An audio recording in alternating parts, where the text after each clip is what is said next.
ठीक है। जय हिंद दोस्तों। तो कैसे आप सभी एक बार सारे प्यारे दोस्त बताएंगे। आशा करता हूँ एकदम अच्छे होंगे। तो चलिए आज की क्लास शुरू करते हैं। तो देखिए आज की क्लास में हम जो कि क्लास नंबर 8 है 18 है आज।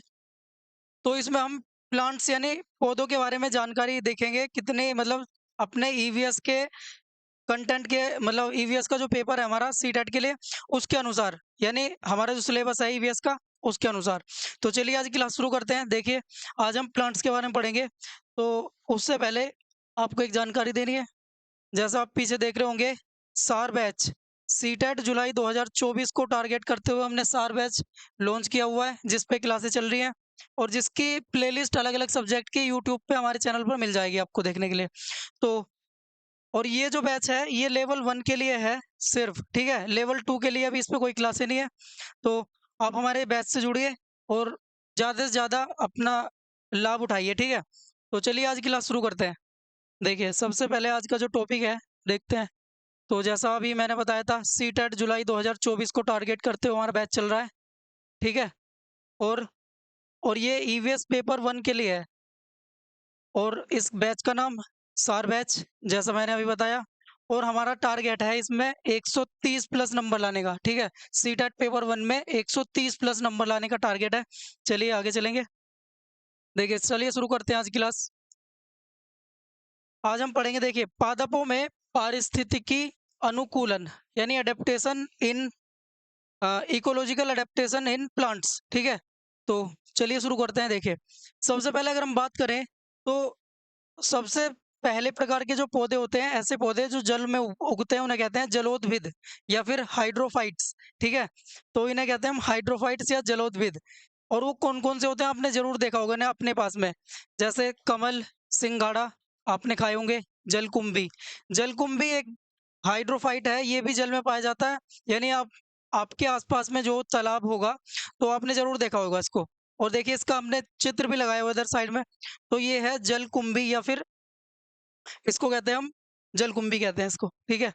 चलिए देखते हैं इसकी कुछ विशेषताएं हैं। जैसे ये जो पौधे हैं यानी हाइड्रोफाइट्स हैं तो ये बहुत अधिक जल वाले स्थानों पर पाए जाते हैं। और इनमें क्या होता है ये पौधे पूरी तरह या इनकी जड़ें या प्रकंद प्रगंध यानी राइजोम ये जल में डूबे रहते हैं, ठीक है। लेकिन इनका कुछ भाग जो हमें पत्तियां दिखती हैं इनकी ऊपर दिखती हैं। तो ये पूरी तरह से किस में डूबे होते हैं, जल में। और आगे चलेंगे देखिए जल में डूबे रहने की वजह से और साथ में जो मंद प्रकाश यानी जो लाइट डिम लाइट या कम प्रकाश की वजह से इनका जो है तना और पत्ते क्या हो जाते हैं, कोमल होते हैं। क्या हो जाते हैं, कोमल, पतले और कोमल हो जाते हैं इनके तना, ठीक है। क्योंकि पूरी तरह से वहाँ प्रकाश नहीं पहुंच पाता, बहुत कम मात्रा में पहुंचता है। और एक दूसरा कारण भी ये पूरी तरह से जल में डूबे रहते हैं जिस वजह से ये क्या हो जाते हैं, पतले व कोमल। तो चलते हैं आगे, दूसरा पॉइंट है देखिए। अब है समोद्भिद, समोद्भिद, ठीक है। ओ, तो समोद्भिद या मीसोफाइट्स, समोद्भिद या मीसोफाइट्स उन पौधों को कहते हैं जो मतलब ना तो ज़्यादा गर्मी ना ज़्यादा सर्दी यानी एक नॉर्मल टेम्परेचर पे ये हो जाते हैं। और साथ में इनकी एक विशेषता है ये समतलीय ज़्यादातर जितने जैसे यूपी एरिया हो गया, बिहार और मध्य प्रदेश का एरिया इनमें पाए जाते हैं। तो देखिए ये पौधे सामान्य स्थानों पर उगते हैं जहाँ की मिट्टी न तो अधिक शुष्क हो यानी ड्राई और ना ही बहुत नमी वाली हो, नहीं ज़्यादा गीली और ना ही ज़्यादा सूखी, ठीक है।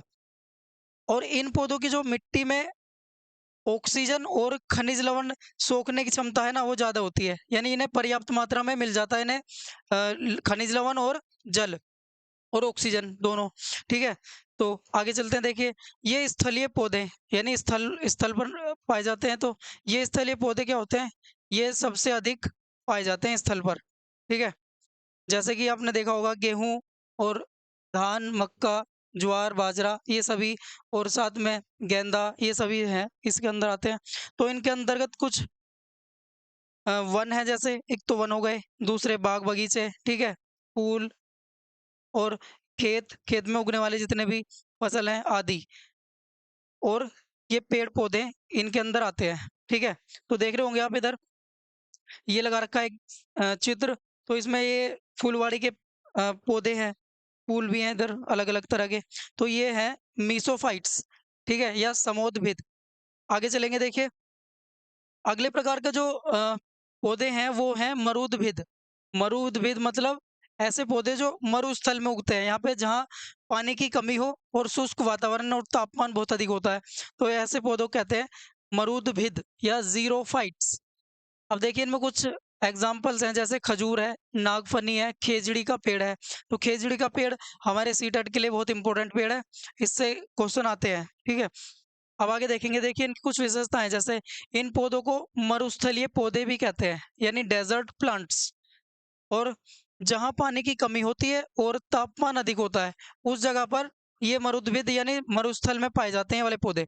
ऐसे स्थानों पर ये पौधे पाए जाते हैं, जैसे कौन कौन से, देखिए खजूर के पेड़ हो गए, इधर कैक्टस या नागफनी, ठीक है, ये रहे।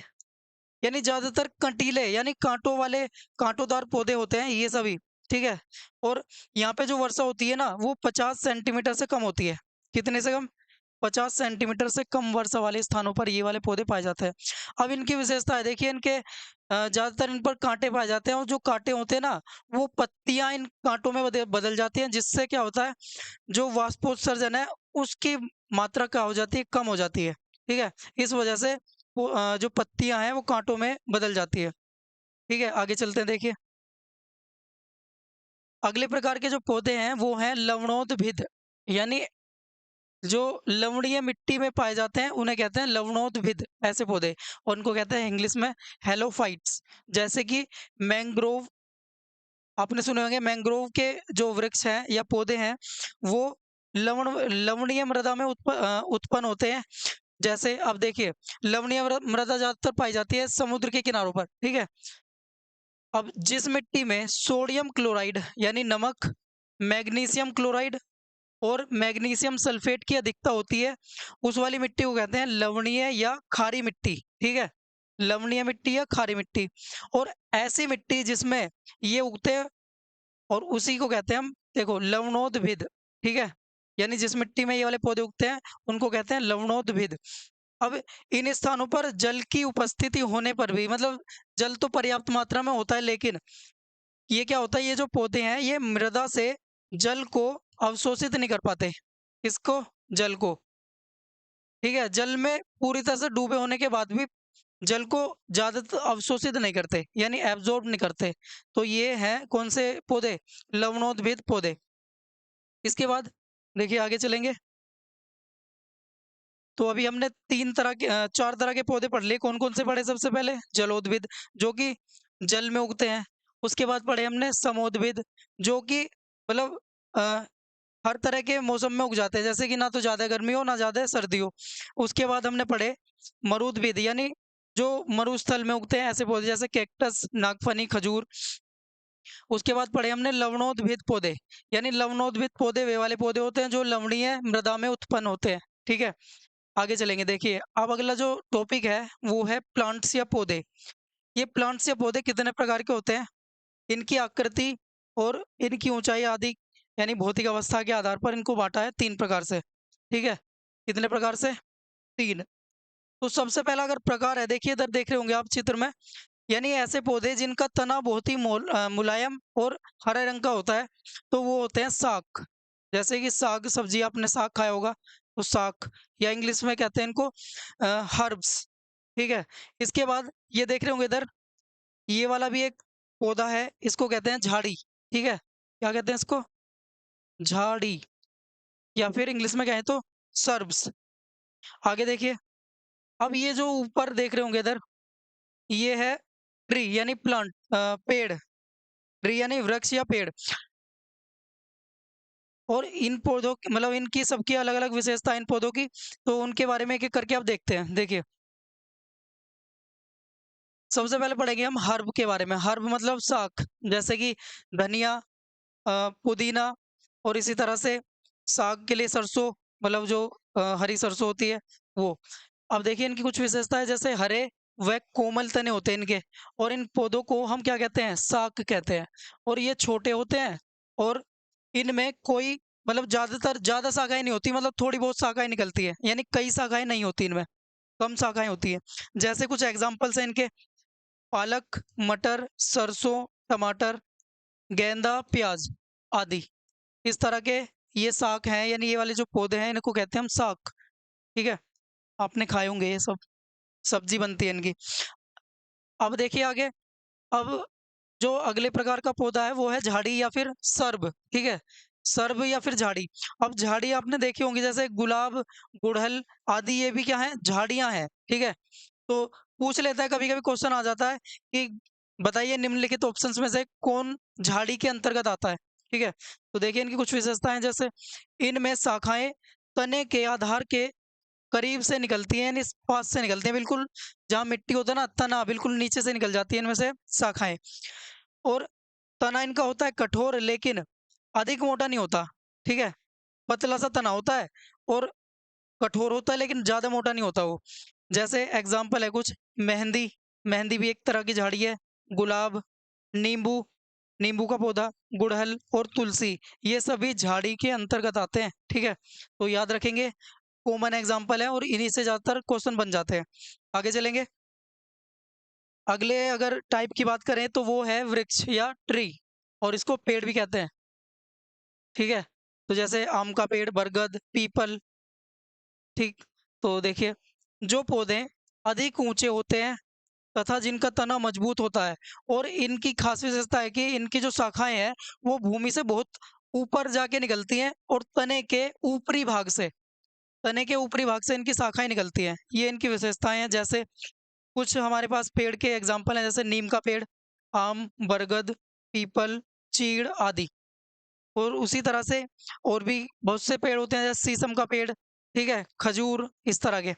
तो ये सभी पेड़ हैं और इनका तना मोटा होता है और मजबूत भी होता है। आगे चलेंगे, अब अगला जो टॉपिक है देखिए, अगला टॉपिक है विसर्पी लता यानी क्रीपर्स। ठीक है, इनको क्या कहते हैं, क्रीपर्स या विसर्पी लताएं। जैसे अब देखिए इनके बारे में क्या है, इनके जो तने होते हैं वो कमजोर होते हैं और ये सीधे खड़े नहीं हो पाते। ठीक, इनके तने कमजोर होते हैं और सीधे खड़े नहीं हो पाते, इसीलिए ये क्या हो जाते हैं, जमीन पर फैल जाते हैं। ठीक है, कहाँ फैल जाते हैं, जमीन पर। जैसे कुछ एग्जांपल्स हैं, तरबूज, कद्दू, शकरकंद। ठीक है, तो ये क्रीपर्स हैं, यानी विसर्पी लताएं जो कि जमीन पर फैल जाती हैं। आपने देखे भी होंगे, जैसे आपने एग्जांपल ले रखा है इधर, ये कद्दू है, और कद्दू कैसे होता है, जैसे ज्यादातर इनकी बेल जो होती है वो जमीन पर फैली होती है, तो ये आता है क्रीपर्स में। आगे चलेंगे, देखिए अगला जो टाइप है वो है आरोही लता यानी क्लाइंबर्स। क्लाइंबर्स या आरोही लता। अब इनके बारे में क्या है, देखिए ये जो पौधे हैं ये किसी दूसरे की सहायता से क्या होते हैं, चढ़ते हैं ऊपर, और जैसे पेड़ के सहारे से चढ़ जाते हैं, या फिर रस्सी या फिर दीवार के सहारे सहारे ये ऊपर चढ़ जाते हैं। जैसे कुछ एग्जाम्पल हैं, अंगूर, खीरा, ये क्या है, खीरा, मनी प्लांट, मटर और करेला।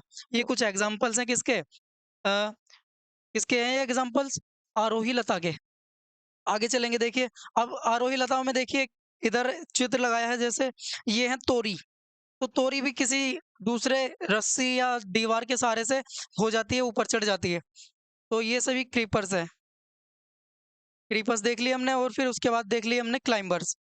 चलिए देखिए, अब एक बार फिर से इनको रिवाइज कर लेते हैं, छोटा सा टॉपिक है ये, इसका अगला पार्ट अगली क्लास में कवर करेंगे। हमने प्लांट्स के बारे में पढ़ा, प्लांट्स थे देखिए कितने तरह के थे, जलोद्भिद यानी जो जल में उगते हैं, जैसे कि अभी देखा हमने सिंगाड़े, जलकुंभी और कमल। इसके बाद हमने समोद्भिद, ऐसे पौधे जो कि मतलब ज्यादा या तो मतलब ना तो ज्यादा शुष्क वातावरण हो ना ज्यादा नमी वाला, तो उस तरह के वातावरण में उगते हैं। इनमें कौन कौन से आते हैं, इनमें बहुत सारे तरीके आते हैं, जैसे गेहूं, धान, मक्का, ज्वार, बाजरा, और इसी तरह से आगे भी है। अब आगे अगला टाइप पढ़ा था हमने मरुद्भिद, यानी जो मरुस्थल में होते हैं, जैसे कैक्टस, नागफनी, खेजड़ी का पेड़, खजूर। अब इसके बाद है लवणोद्भिद, यानी लवणीय मृदा में उत्पन्न होने वाले पौधे। अब इसके बाद हमने आगे पढ़े थे कि 3 प्रकार के प्लांट्स थे, एक तो शाक, झाड़ी और वृक्ष। इसके बाद कुछ और भी प्रकार के पौधे पढ़े, जैसे विसर्पी लता थी और आरोही लता। ठीक है, तो ये थी हमारी आज की क्लास, जो कि बहुत मतलब इम्पोर्टेंट भी है हमारी सी टेट के लिए। ठीक है, तो अब कुछ लाइन है आपके लिए, क्योंकि देखिए हम कभी कभी अपने एग्जाम्स में, बहुत से एग्जाम होते हैं जिसमें 1-2 नंबर से रह जाते हैं हम, तो उन्हीं को देखते हुए 2 लाइन है आपके लिए, जिससे आपको मतलब एक उत्साह मिलेगा और साथ में हमें भी आपको मतलब आपके साथ एक लगाव महसूस करेंगे हम भी। तो देखिए कुछ इस तरह से हैं ये लाइनें। जो खोया है उससे बेहतरी नहीं पाएँगे, जो खोया है उससे बेहतरी नहीं पाएँगे, सब्र रख मेरी जान, सब्र रख मेरी जान, हमारे दिन भी आएँगे, ठीक है? तो मिलते हैं नेक्स्ट क्लास में, जय हिंद।